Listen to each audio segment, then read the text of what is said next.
I am continuing a series on the chakras, and in this case, in particular, I'm talking about the darkest aspects of each chakra. In this case, the fourth and fifth chakras. I will be talking about them together because there is a significant amount of overlap in the fourth and fifth chakra and the sort of shadows or darkness that they contain.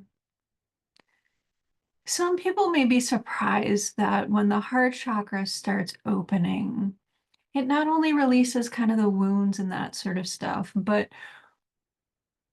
as I sort of briefly mentioned in my previous videos, we can consider the first three chakras to be um, kind of tied together. And the biggest aspect that reason that they're tied together is that somebody, while their consciousness still resides in these three chakras, still thinks of themselves as a separate being. They do not see themselves or sense themselves supported by anything. They feel very alone. So somebody residing in the third chakra may feel a bit less alone than somebody in the first chakra, but still, these are all of our chakras where we feel like a separate human being struggling and suffering and all that sort of stuff. In these first three chakras, we also carry a lot of victim consciousness. I talk about how there needs to be a lot of nuance with that word because somebody can't just like sort of tell themselves, like love and light themselves out of it. Like, oh, don't be in victim consciousness, that sort of thing. That doesn't work. What works is actually sitting with, validating, and feeling every bit of victimhood until it is heard, seen, and felt. And that is the way that it releases, and we can sort of move on. The reason that I mention this again, because when we're going into the upper chakras, particularly the heart chakra, but also into the throat and a little bit of the third eye, is that what comes up in these two chakras, in particular the heart, is our inner persecutor. It is the times that we have done harm to others.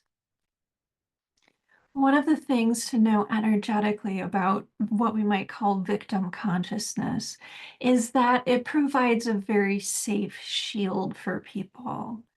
If somebody only has the identity or thought of them being the victim, the idea that they are abusing or have caused harm to others doesn't even enter their consciousness.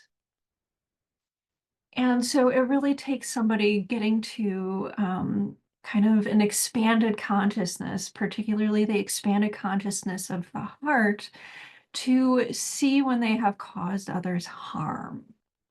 And so somebody going through an awakening process, this will naturally sort of happen for them that, these sorts of things come up for them. And like anything else, I suggest sitting with it and working with it and feeling it, um, even if it doesn't feel particularly pleasant, because it won't.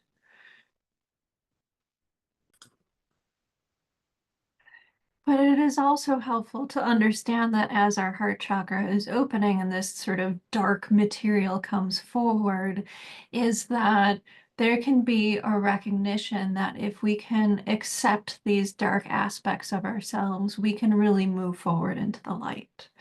Um, and so that is kind of one of those paradoxical things of working with the shadow, working with the body, working with consciousness overall, is that, we don't we don't get there by pretending the dark stuff in our emotions and our bodies don't exist. And so when this stuff comes forward, it can feel pretty bad, but if you are able to carry an awareness with you that if you really are willing to see this stuff and sit with it and feel it, first of all, you can sort of pat yourself on the back for being conscious enough to do so. Because again, in lower stages or lower chakras of consciousness and their perspective, it's impossible to see these things. We protect ourselves from seeing these things because we need to see ourselves as victim. That is our narrative.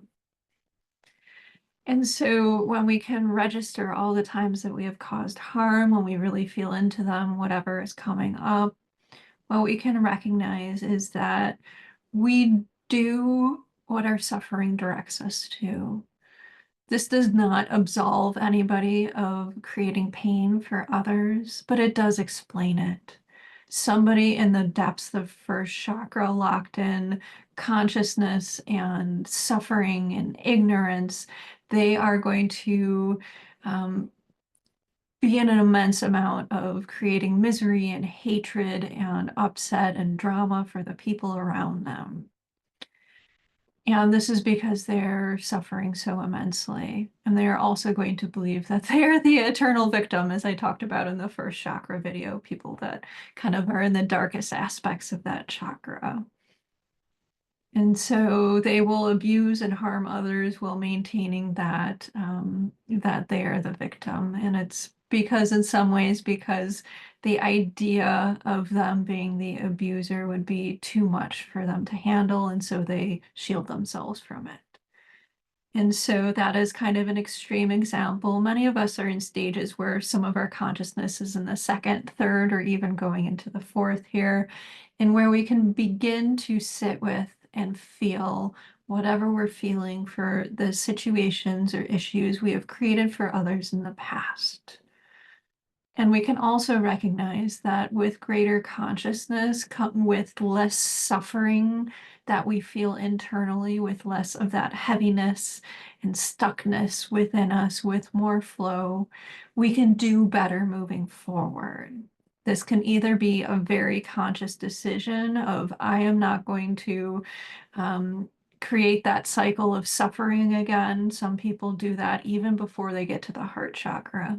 But while in the heart chakra, there can be um, a conscious decision as well as a genuine moving past some of the harm that has been created for others, with the understanding that that doesn't, necessarily clear all the karma or anything like that.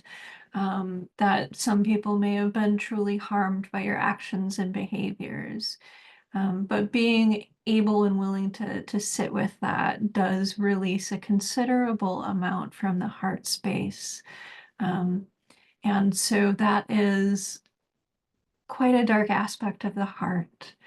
And the other is what can come up is in the heart as well as the throat is ancestral and past life harms that we have caused for others. And some of these are pretty like deep, dark harms. Some of these are like being on the wrong side of the war, owning slaves or indentured servants, um, you know, murder, mayhem, all of this sort of stuff. And so somebody who is awakening will have some of this stuff naturally come up.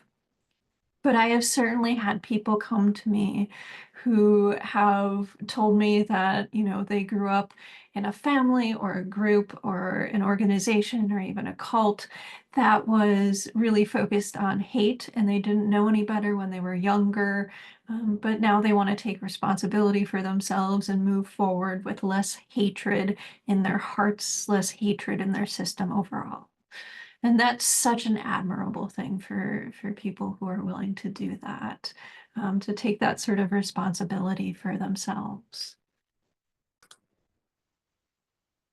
The other aspect, the darkest aspect of the heart chakra, as well as the throat chakra, that tends to come up for people is a recognition and reclaiming of even the darkest aspects of human nature. And so when I talk with people about accepting every part of yourself, sometimes people think of that as a very light thing, but it has incredibly dark elements to it. For example, I once watched a documentary about a woman who is a serial killer profiler, and what she said at the time had a profound impact on me. And it is that every single human on earth is capable of killing. It's just some of us choose to. And so obviously you may be sitting here and being like, well, I could never be a serial killer. But in the conjunction of sort of fate and circumstance and trauma and suffering and ignorance that can come about, um, there may be some pretty dark stuff that you're capable of. And so sometimes people ask, like, how do we get that to that state of extreme love, that baseline of love in our system? Because I will agree that that is the end of awakening, is the pulsation, the sort of vibration of love energies in the heart, the settling in of the heart and having that sort of love sort of expand from you. And so the real question is, how do we get there? It isn't faking it till you make it. Although sometimes, you got to do what you got to do, especially if you're working your way up to the heart. Um, it is by accepting every aspect of ourselves, even the darkest aspects of ourselves. This may sound strange to some of you. It may seem right on to a lot of you. But if we are able to accept our inner serial killer, our inner sociopath, our inner bank robber, our inner, whatever really triggers you in the outer world, our inner, insert political party here, insert celebrity here, our inner narcissist, our inner, whatever hateful separating terms that we see, whatever we still triggers us in the outer world, if we can accept it and see it within ourselves, we are coming that much closer to fully opening our heart chakras and fully being in that place of getting to a point where there is no longer conflict within ourselves, where there is that place of peace and equanimity with the outer world and with the people in it. And so at this stage, I very much tell people to do two things. And the first is that things are going to be a little bit less personal for somebody. The lower three chakras are all personal stuff, like what happened when you were 6 or 15, and all the stories that happen there, maybe even what happened with your birth, and all that sort of stuff. What happened even in past lives and ancestry, and some of that will certainly come up here, like I talked about with the persecutor or creating harm for others. But there's also a place here where we can talk about shadows overall.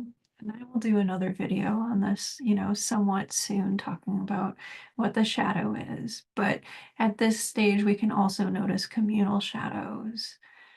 And what I mean by that is that if we look to the outer world, to celebrity, to politician, to war, to, whatever is on our podcasts, whatever is going on in, social media, if we look at what we are reactive to, what we are really paying attention to, we can see aspects of ourselves that we still need to accept. And so I will say for sure that we should feel a certain amount of horror at our modern world. There's a lot of stuff that is going on that is not okay. It is not right. And if you're feeling sad or angry or whatever you are feeling about it, it is a conscious person that is able to not blind themselves to what is going on in the world and is willing to sit with it, because it's so easy to sort of like cut ourselves off in a way, um, or so easy to sort of blind ourselves these days by having so much information onslaught that we are continually in a state of overstimulation, state of overstimulated fear, state of overstimulated anger, where we no longer can sort of like pick and choose what's coming up for us. We are sort of guided by, media and that sort of stuff about who or what we should be angry with. But there is a reason why we notice particular news stories, why we can't get certain people off of our minds, why we are particularly triggered or upset by certain things. And that may be a good discernment is what of this is mine, and I should be feeling, and is an honest reaction to what is going on in the outer world. And what of this is something that is part of my shadow that I can reclaim? We see communal shadows, um, most in kind of our popular culture, politics, media, kind of the broader stage of things. For more information on that, I very much suggest my book, Shadow Work for the Soul. It goes very, very much into communal shadows and how to work with them and all that sort of good stuff, as well as personal shadows.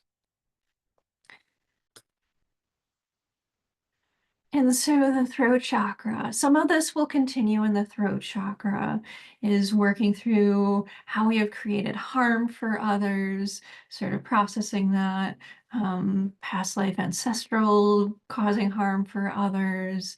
Um, but there also is a genetic component that comes up here. One of my favorite magicians is Austin Osman Spare. He is actually the grandfather of, what has become somewhat popularized as sigil magic over the years, like drawing a squiggle and believing it will, get you a yacht or something like that. As a funny side note, he died quite mad and penniless, which might put a kibosh in, in that fad a bit. But he really expressed a term that comes up for people here, which is atavistic resurgence. And I've talked about here in my throat chakra video about how when people get to this stage, they can feel a lot of panic, they can feel a lot of anxiety and other emotions. Um, and that is because, first of all, the brainstem is back here, which is kind of our ancestral brain, what we started with. And if we're going by a three sort of brain system with, the brainstem, limbic brain being the middle, and then cerebral cortex, which is, what we use to say that, we're so we're so thinky, we're so much better than the other animals, sort of perspective. Um, and so this atavistic resurgence is something that arises in the throat chakra. And for some people, it isn't particularly pleasant. There are wonderful aspects of the throat chakra opening.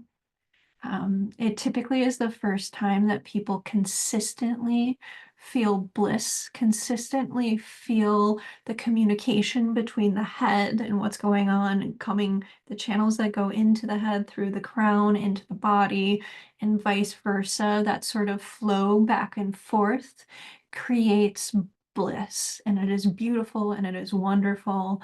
But somebody can also feel this atavistic resurgence at this state.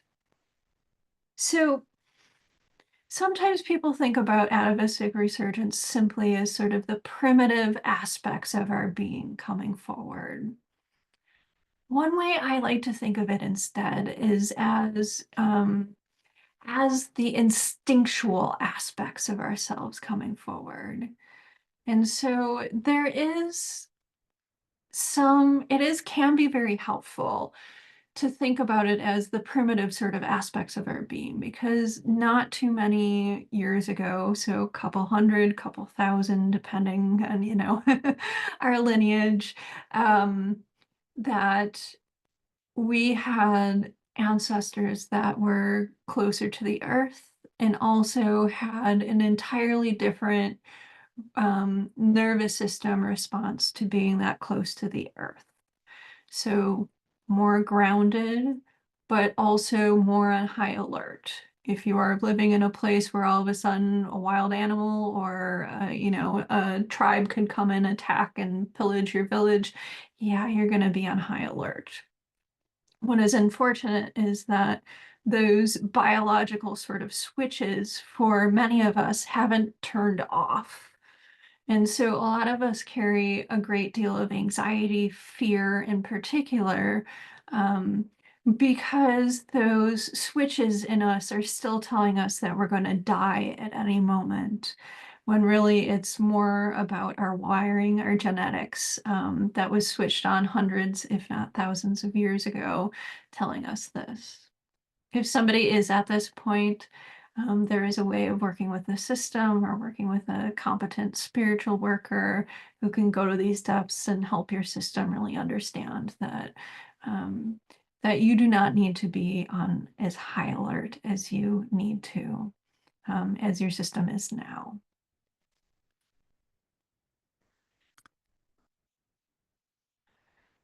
What Spare was really talking about with the atavistic resurgence was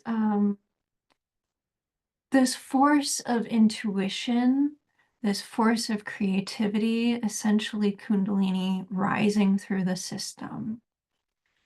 What happens when there are different ways that people talk about this. For one, in shamanism, they might call it fire in the head or something like that. But what they're really talking about is energies that flow, that river that I'm talking about that goes through the central channel, having enough force and strength and connectivity that it can reach into the head.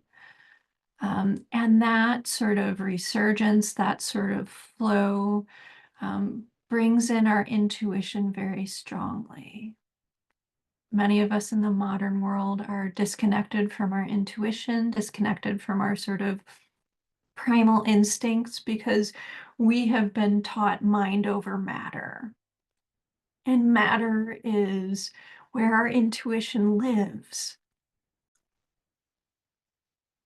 And if we do not respect and regard something, we cover it up. We put barriers around it. And so I run into a lot of people who are quite intuitive. They either won't admit it, or what will happen is that they will do things anyway. They just won't call it intuition.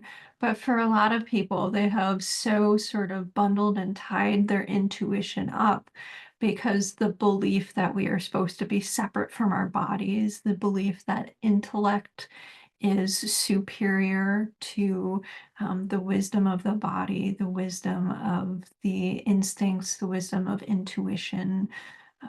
We have had that so deeply ingrained in us. And that is because if we were to listen to our instincts and our intuitions, they would be giving us a lot of information that we may not be able to process mentally, but we would feel. And so this resurgence for people links people up to their intuition and to their instinctual selves. I will end by talking about that, about the instinctual self. A lot of people don't realize with shadow work, and I could go on a whole long spiel about this, but that with shadow work, the purpose is to create a whole integrated shadow. And what does that mean? It does not mean turning every shadowy aspect of yourself into light. It means accepting every aspect of yourself, sure. But the end part of shadow work is having this whole cohesive shadow, kind of like you were looking at yourself on a sidewalk, on a sunny day, and you could see a whole shadow. And that shadow is, as some call, our wild twin, our wildness, our primitiveness, the part of us that is passionate, that loves to sing and dance and feel and, wants to, smash and caveman and all that sort of good stuff. And we deny this aspect of ourselves for good reason, because if it were to arise at any other point prior to this, is that we would have a we would have a difficult time dealing with it in polite society. But at this point, somebody can recognize that the part of themselves that wants to, chop off heads, that wants to run and dance and swing and, do all of this sort of stuff isn't evil. It also doesn't need to be fully acted out either. When we have a fully realized shadow, what we can do is that energy is a part of us now. We engage it with our thinking minds and make decisions based off of what our instincts, what our instinctual selves are feeding to us. Um, and so that is what is known as pairing the head and the body, or the eventual result of what happens when we step out of duality, when instead of saying dark versus light, this versus that, good versus bad, it is more like one of my favorite symbols, the yin yang symbol. If you look at this symbol, which is one of the most primordial symbols out there, meaning it contains a lot of magic and also it's just really, really old. People, I think, date it. There are, of course, arguments, but anywhere between 3,500 and 4,500 years old, sort of old. Um, and if you look at it, there is light and dark, and there's also a circle of dark in the light and light in the dark. And this represents the end of duality and how our wholeness really comes together. And it is by reclaiming every dark aspect of ourselves, reclaiming our whole shadow, that whole instinctual self, which includes our passion for life, our passion for living, all of the energy that we have cut off by just being in our heads and not our bodies. All of that can come out and can sort of go to a period of play, which is amazing, but also can go to get us to going to the third eye or the center of the brain, which is really where we experience the end of duality and we can understand that darkness needs light, Batman needs the Joker, Joker needs Batman. They would be nothing without each other, sort of sentiment. And that it is by being willing to accept the darkest aspects of ourselves, the atavistic aspects of ourselves, the parts of ourselves that can shiv someone in jail, even though we'd never be in jail, because of who we are, sort of thing, that we can really find that light, really find that end of duality.